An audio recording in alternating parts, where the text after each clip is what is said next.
Okay, recording just started. So once again, hello everyone to this AMA. We're going to be talking about community engagement and well, any other question that the community has. So on that note, I'm going to just give the word to Curly now, so he can talk a little bit more about it. Cool. Hello, everybody. You probably see me around on the Discord channel as Curly Bracket Effect. I've been giving out a bunch of tips recently with the new bot that we added to the Discord. And maybe before that, you would have seen on the forums the way that this all came about was, I created a proposal on the forum. We had some discussion about it, and there was a proposal for a certain amount of funding so that we can get it added to the bot, added to the bot, and then also some funding to seed some of the initial tips that I've been handing out. So I really wanted to kind of like just talk about like why we did that and my kind of vision for that and how that really fits into a grander kind of scheme of like incentivization and community engagement. So, a typical problem that we're seeing in the DAO space is this idea of, first getting compensated for the work that somebody does for the organization, and secondly, like engagement in terms of governance in general. Right. So we have a couple mechanisms for that within the current DAO structure that we have.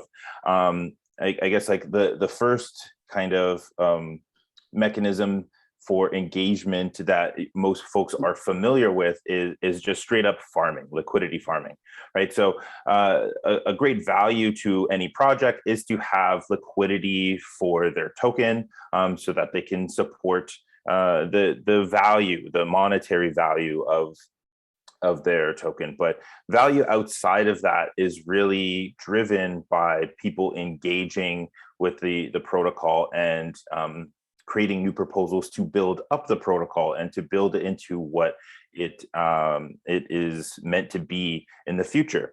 And so another kind of mechanism we have for that is of course we have the DAO where you can create proposals and vote on those proposals. And so we wanted to lower the barrier of entry a little bit there and start to incentivize people for just wrapping their tokens. And so right now, if you go and you have some Bright and you wrap them on the DAO, you're going to start gaining a little bit of passive income.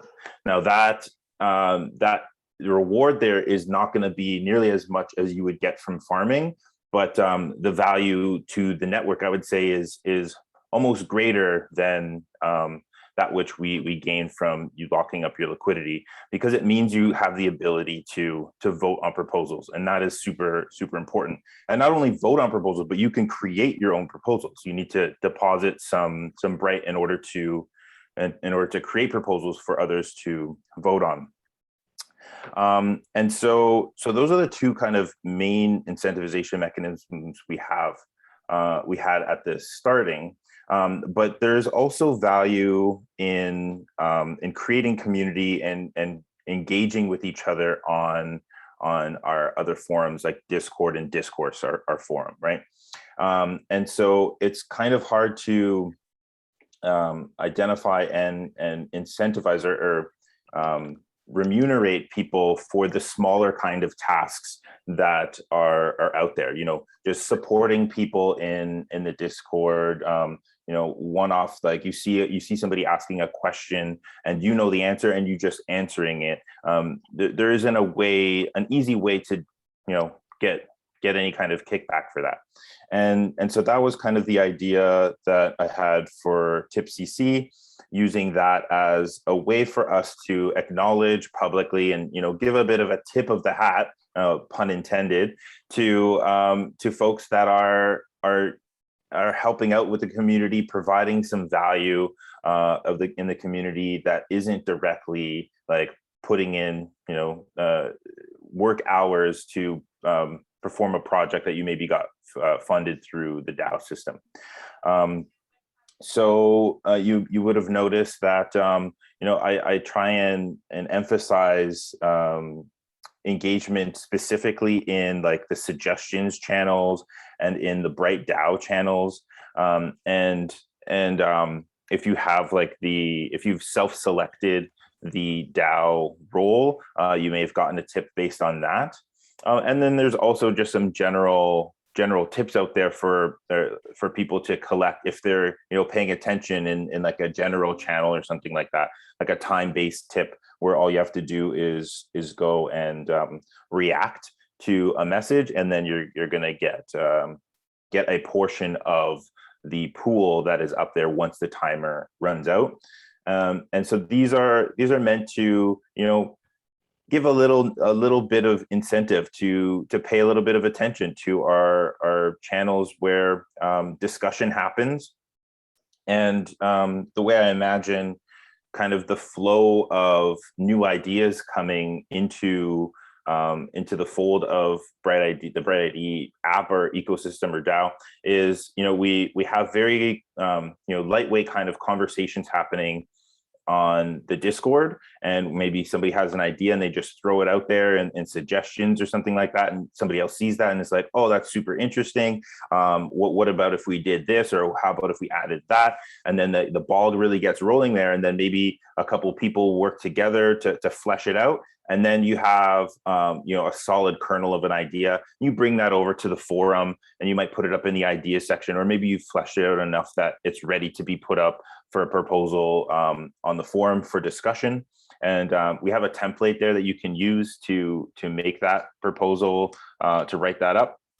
And then it's good form to leave it up for community discussion for a little while, at least a couple days minimum. I got one up there right now that's been up for like a week or so. It'll probably get moved to a DAO vote very soon. But once you've discussed it, to fruition on the forum, then it gets moved onto the actual DAO platform to be put up as an official proposal where you can vote on it.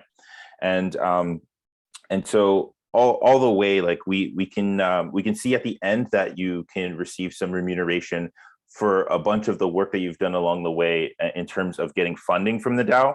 But I wanted to incentivize the beginning phases where it's kind of more ambiguous of whether or not it'll come to fruition.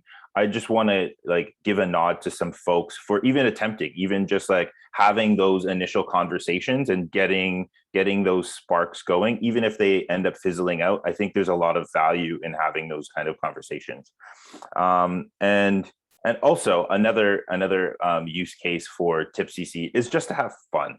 Like we have a proposal in the works to work with One Hive TV on a trivia night, and we're going to have some questions about the protocol, and we're going to test your knowledge about it, right? So it might be a good idea to read through the wiki and get a good understanding of what the project is, how it operates, what our systems are. Maybe something that I talked about today will be one of the questions, kind of thing. And so that should be coming in a couple of weeks. And in order to pay out the winners of that, there's going to be a prize pool for the top 10 winners. In order to pay out the winners for that, we're going to use TipCC.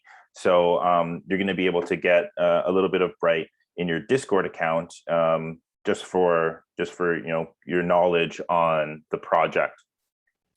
So that's a bit of the kind of ethos and the reason of being for TipCC, at least in my perception. To incentivize the little kind of intangible things on the Discord, as well as to have a little bit of fun.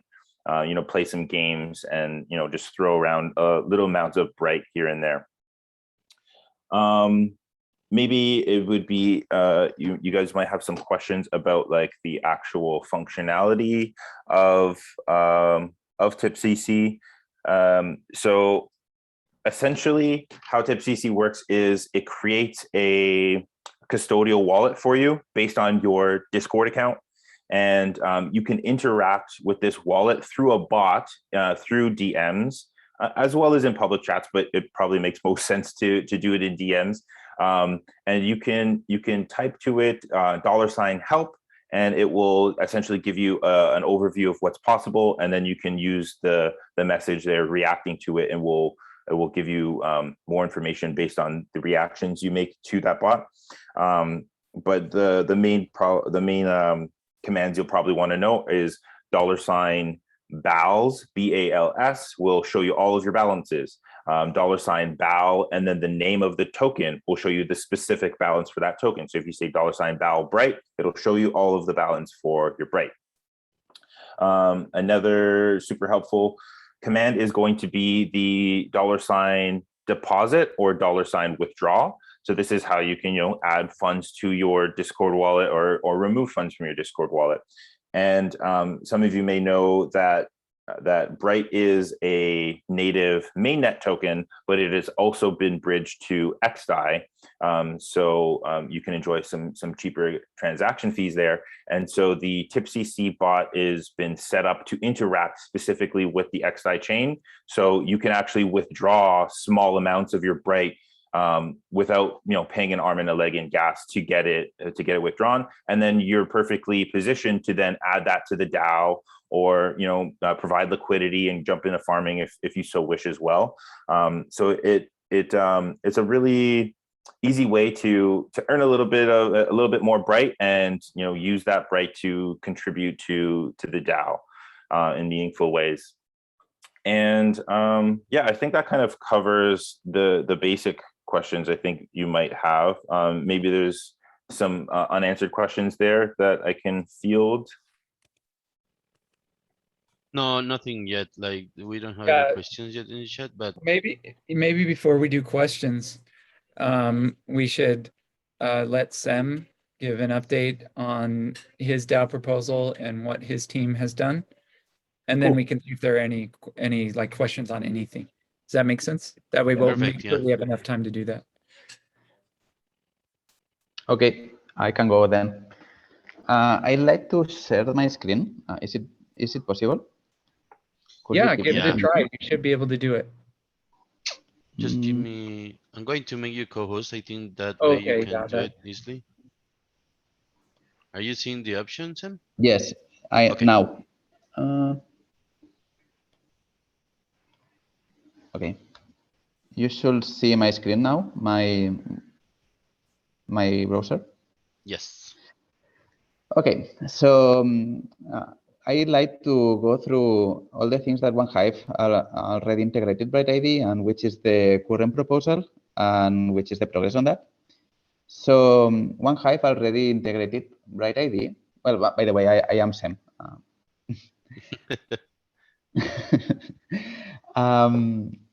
BrightID was already integrated in OneHive because Celeste is a fork of Aragon Core that, in order to prevent whales to stake a lot of honey and have a lot of power on Celeste, we wanted to limit the amount of honey that you can stake, and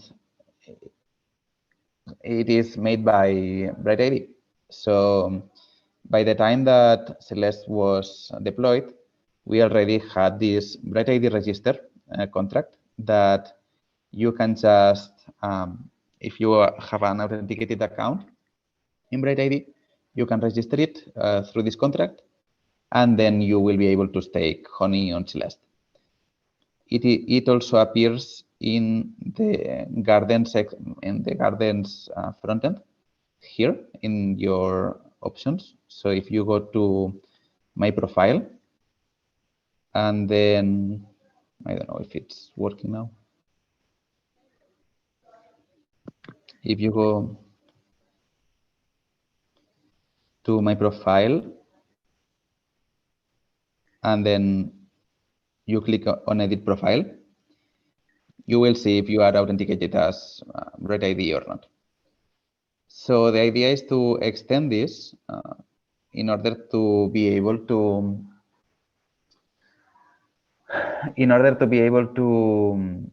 have other options with your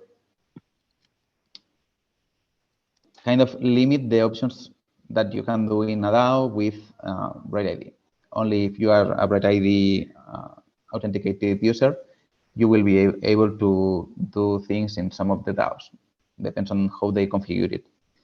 This is something that can be very interesting in the future, for example, for doing things like quadratic voting or things like this. For now, the scope is limited to only limit the how you are going to you will only be able to vote on the BrightID DAO if you are authenticated. And the way that we are going to do that is by the ACL oracles. The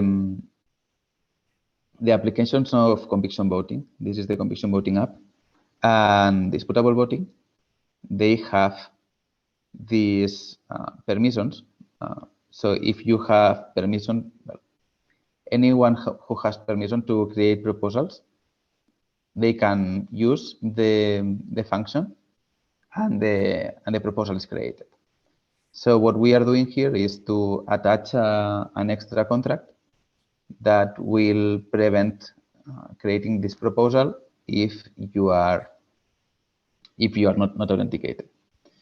So the way that we are doing this right now, we changed a little bit the plan. We thought that we will be able to do it without changing the contracts, but it was not that direct. And we have been changing them a little bit. So right now it is we have all the changes already merged in the GitHub, but we are still redeploying, and it's going to take a little bit more than expected. But the idea is that we have this new contract that is asking the user registry if they are verified, and if they are verified, then they allow, if you register this gatekeeper, they allow you to or create a new vote or create a wrap your tokens, whatever you configure this oracle to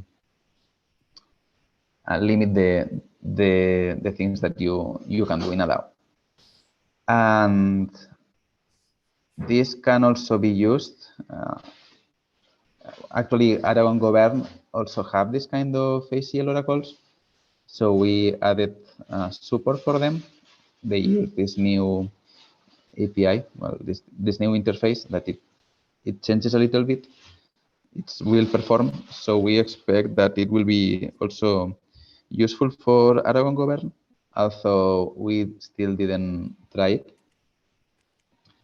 And this is what we have. We have been doing some changes in the contracts in order to be able to support this feature, and because of that, we will have to do some new votes in the BrightID DAO in order to update the conviction voting, token manager, and disputable voting in order to support this new feature. One extra thing is that we are also changing the wrapping tokens. We are also adding this new permission, so people who want to wrap their tokens, this is totally optional, and it's up to you. We just are adding the opportunity of if you want, we can also limit the wrapping of tokens to people who is authenticated. So they will only be able to vote if they are authenticated with BrightID. This is what I have. If you have some questions, as well as for the tip CC. Yeah, I have a question. So when do you expect us to see the next proposal or see a discussion about it in the forum? What do you mean, like a proposal? You said that there would need to be a follow-up proposal because of what you learned about what it would take to implement these different integrations. I didn't explain well. I didn't explain well. What we need is to upgrade the contracts. So right. the DAO has to There was vote. another proposal in BrightDAO to fund making those changes. No, not new funds involved. It's we already have the funds. It's already included in the in the funds. What we need is to upgrade the smart contracts to new versions. So it's something that must be voted. Probably we will write a forum post as well in order to explain. I see what you mean by voting. That you need to update those smart contracts. It requires a dandelion vote or a Tau vote for that to for those exactly. changes. Okay, I get it. I see what you're talking about now. Exactly. The idea is that probably there must be some discussion if we add the permission to wrap tokens as well or not. If we were going to add it, we will be upgrading the token manager, the conviction voting, and the disputable voting or Tau voting, however you call it. And these three new upgraded applications will be protected with the BrightID Gatekeeper permission, ACL permission. And this also, we hope that we can have all of it in just one vote. But I think that we are still, once we have this deployed in ACL, once we have the new contracts deployed, we will be able to test how we can update the gardens of BrightID, and we will just create the proposal. Okay, and then is the BrightID Gatekeeper, is that something? So, and if I understand correctly, any Aragon DAO could potentially use this, but they would need to set it up when they first launch their Aragon DAO. Otherwise, they would have to do some sort of like what would, so let's think about like so obviously Gardens DAO, to change anything you need to go through a DAO vote, a Tau style vote or a dandelion style vote to change parameters with the DAO. But let's imagine that there's a not Gardens Aragon DAO that wanted to implement this. Is it I imagine it would be simpler to implement. Is it basically installing an app, or like what would the process be for a regular Aragon DAO to add a BrightID Gatekeeper to it? Okay, that's a very good question. I was trying to explain it, but I think that it's. I would like to explain it well.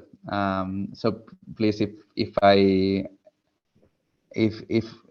don't explain it properly, please stop me and ask again. So the idea is that some of the Aragon applications have functions that are protected by permissions. So for example, let's see if we can find a clear example of this.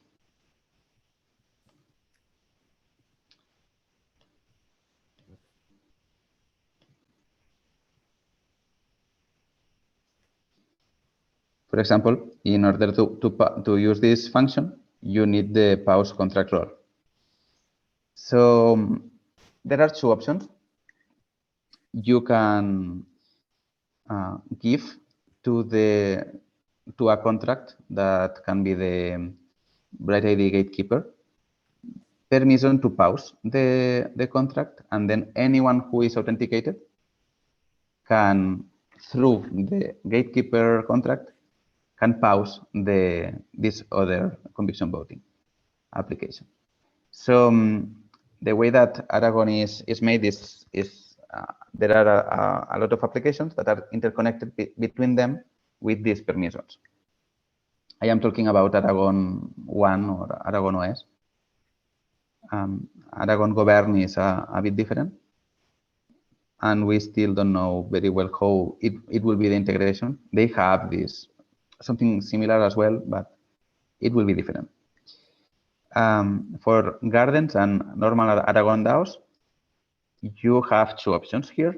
You can or give permission to the contract or use the contract as a kind of oracle in which you are giving permission to any address, but it goes through this oracle. Maybe we didn't do it properly because that other option of giving permission to the BrightID gatekeeper could be quite interesting as well. And maybe that will be the approach to go for adding this gatekeeper to any Aragon DAO, because if not, it is requiring this change like we have here, that we are changing the auth by auth p, and it's not so good. Not all Aragon Aragon DAOs will be doing that. It's not something standard. It's something that maybe it could be made in another way. So we will. I think that we can let open the two possibilities. Doing through an ACL oracle and do it through a permission that you can give to the contract directly. And I'm not sure if I'm explaining it properly. Yeah, so I know that there's like when you configure your Aragon DAO, you can actually configure you can go into the Aragon DAO interface and you can configure the permissions that each module has, like the finance app and the, you can configure all those permissions. Yes, what you're looking at there. So yes. If that, and then usually a lot of times to change one of these permissions requires a vote of the DAO. So if BrightID support could be added simply by changing permissions, then that's something that I think most people could do. Yeah. So I think that one of the possibilities, it sounds like. I think that it's going to be a better way to do that. I don't know why we didn't do that at the very beginning. Probably it's way better now to do that. Just to recap a little bit, these are the applications that DAO has. It could have more, but let's say that the normal applications are the token manager, the voting application, finance, and an agent. So the applications have permissions one over the others. So, for example, voting has permissions to mint tokens, and tokens have permissions to create votes. What will happen if instead of anyone who has a token, it would be anyone who isn't authenticated in BrightID? That could be also possible. So we could have this application here as a BrightID gatekeeper or something like that. I think that it's the way that we are going to go. Yeah, and I think it would be, I mean, obviously, I think a lot of uses would be looking at not just are you BrightID, not just are you BrightID verified, but a combination of both. Do you hold a token and are you BrightID verified? And I know that there's a way to combine those permissions, but I don't know if there's a way to do it from this interface that you're looking at here. But maybe the gatekeeper could itself also check the tokens. I know that's also possible. Okay, yeah. But I mean, it's just, yeah, I'm just thinking of like common cases that people would want. I think it's probably more common that a DAO would want the combination, to look at the combination of, do they hold a token and are they on the BrightID registry? Yep. If both of those are true, then they have the authority to create a new vote, for example. Totally. And I really see that happening in two flavors to be really popular. One is just like a single like clip, like you have to have 1,000 tokens to do it, just so that it's like you have enough skin in the game to do it, or you know, being able to offer things like quadratic funding, voting sorts of things. Yeah, so this one that we're looking at right now, the create new votes, anyone with that has at least one token can create a vote according to the way this is set up, the one we're looking at right now. But that doesn't mean that they can pass a vote. In this type of DAO that we're looking at now, it being able to pass a vote depends on getting the right number of voters together based on how many tokens they hold. So I think you can modify, ideally you should be able to modify other apps. So if there's a conviction voting app, you should be able to modify that based on the BrightID gatekeeper, to say things like your vote doesn't count if you're not BrightID verified. So Or you cannot vote. There's different ways to do it. It will be probably better if you just do not allow people to vote instead of not counting the votes. Exactly. I agree with that. Okay. Yeah, we will need a little bit more of time because of that. In this meeting, I just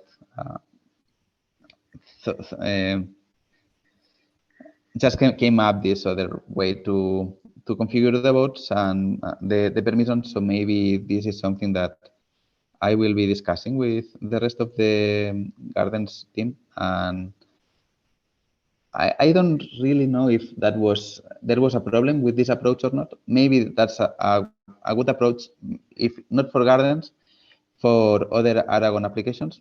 So the BrightID gatekeeper will have the two options. The option in which it is a kind of plugin for the permission and also the permission itself. So something that you can give permissions to. So you can expect to have these upgrades on these proposals to upgrade the applications and configure the BrightID gatekeeper during I hope this the next week or something like this. They are already merged and we will be deploying them. And the thing that I am doubting a little bit is how much fast we will be able to create the tests in order to make sure that everything works well before going to production. But I guess that it's not going to be a long time. I am sorry because this is something that already passed many weeks ago, and we should have been more fast on delivering this proposal. So just to be clear, what is the when this first comes out, what is the capability that the new capability that we can expect to have? Will we be able to, so you talked about creating new votes, that we can limit that to BrightID verified users.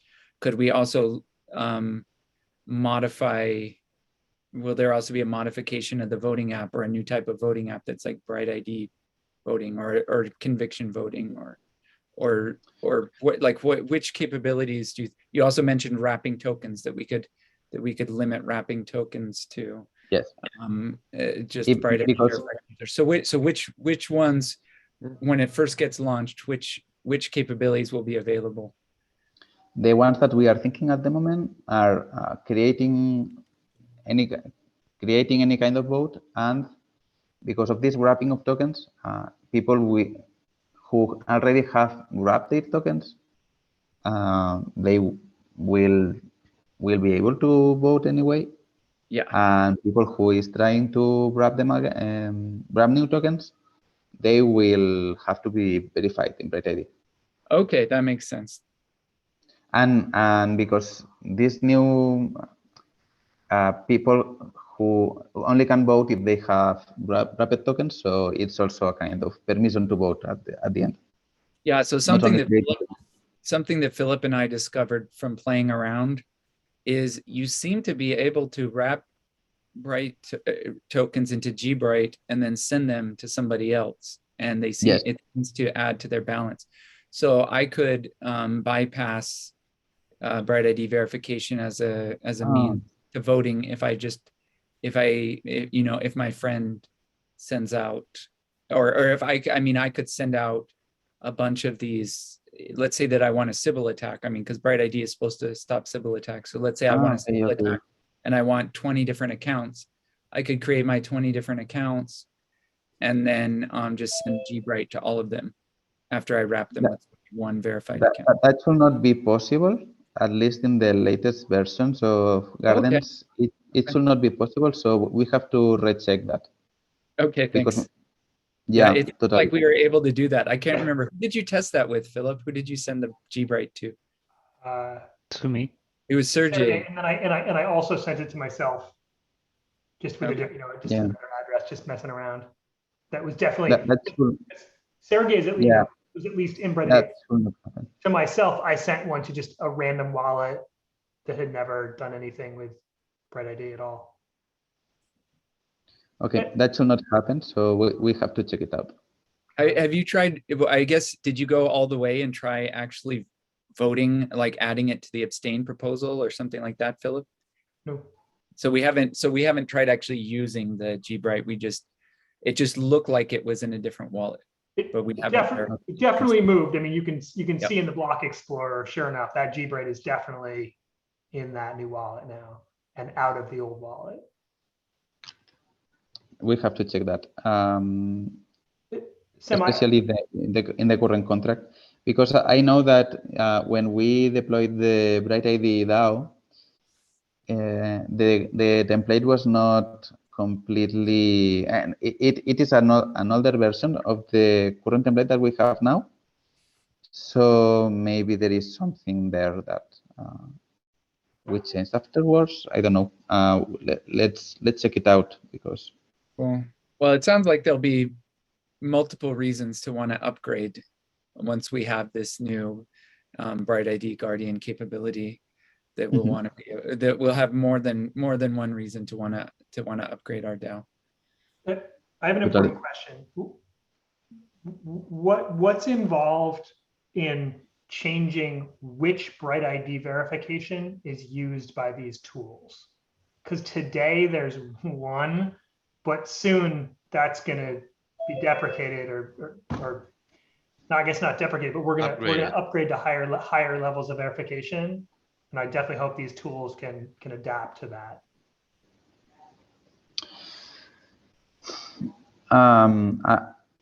Well, actually, you can configure the contract to be pointing to a registry. If you want to deploy your own registry, you could be able to do that. So at some point, if you are doing a very big change, you could just redeploy a contract that is following these changes and ask to it which is the current state of the BrightID verification of every of the addresses. So obviously it requires a new registry because people that were verified and added to the old registry it shouldn't count in the new registry. So it seems like deploying a new registry contract is the way to go, and then you can configure the guardian to point to a different registry. But that would certainly, it seems like that would require another Tau vote, right? Another dandelion vote. Totally. Okay. Yeah. Yes. Any kind of change that you are doing, including upgrading the applications that are already installed, requires a Tau vote.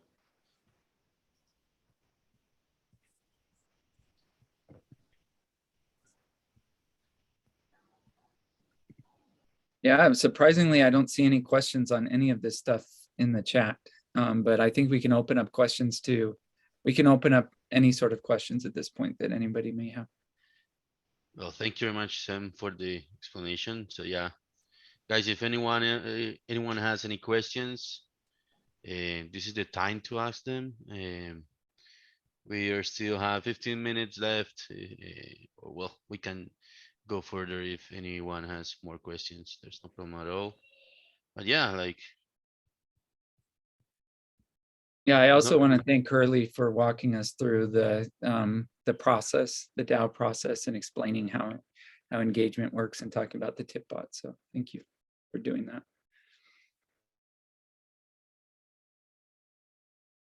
Well, awesome. I don't know if anyone else has another point, but. Okay, so Victor is asking, will there be need for further verification of users? So that's exactly what we're talking about. So it's more like right now, when you use the Bright DAO, it doesn't even check that you're BrightID verified. That's the part that we want to change.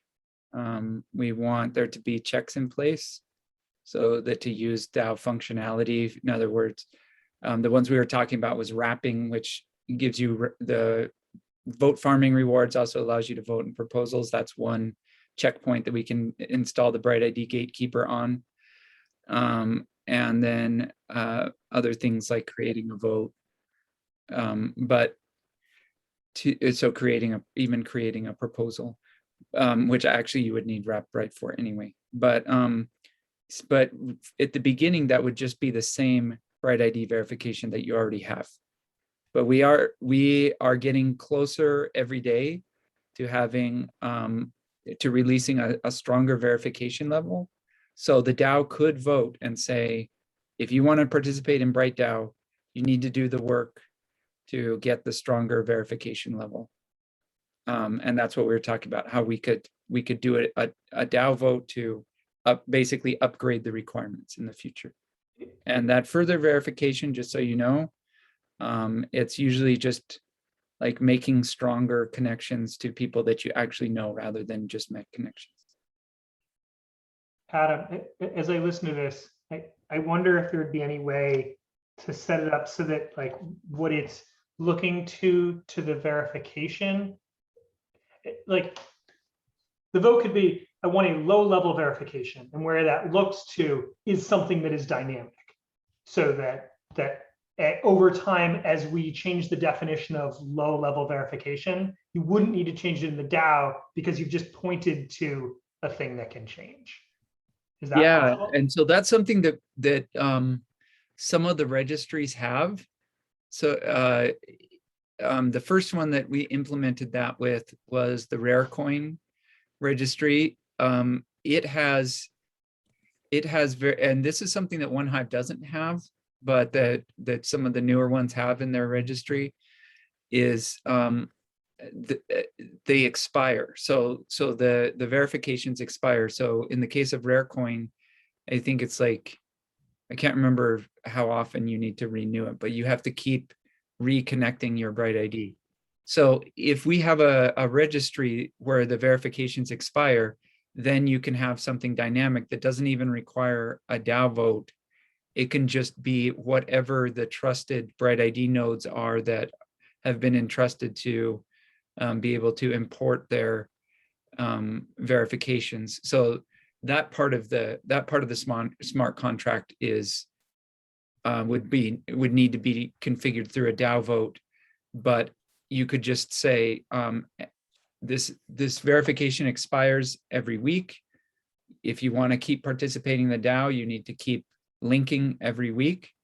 The app could even be upgraded to kind of do that behind the scenes without even you having to do anything. It could just send the new verification for you. But you need to update your verification once a week, or the app needs to do it for you. And then you're updated in the registry and shown that you're active. Otherwise, you expire from the registry if you don't do that within a week.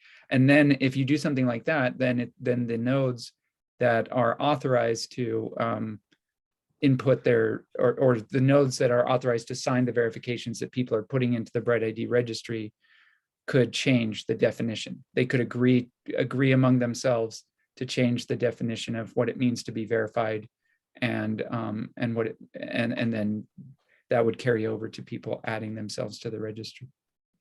Does that make sense?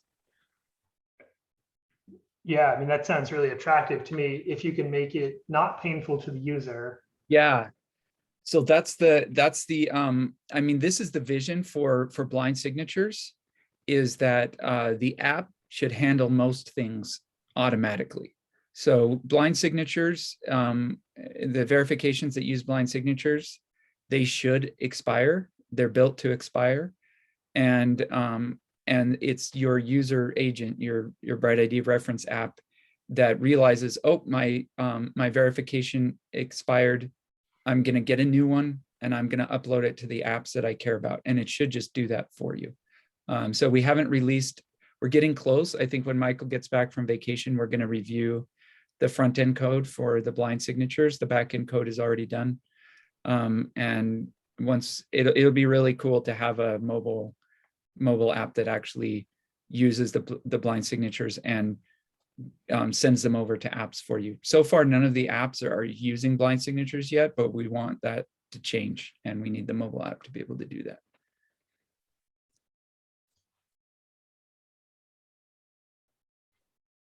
Awesome. So yeah, I don't know if anyone else has any other a question. I haven't seen anything in the chat so far. And well, as well, Adam already said, I just want to take this last couple of minutes to thank Sam and Curly again for their lengthy explanations in the different topics. And yeah, I think if there's nothing else to record, I'm going to stop recording now. So if anyone has anything else to say later, or just can have a Glad lighter to be here, conversation. guys. Very glad to be here. Thanks, Sam. So let me start the recording.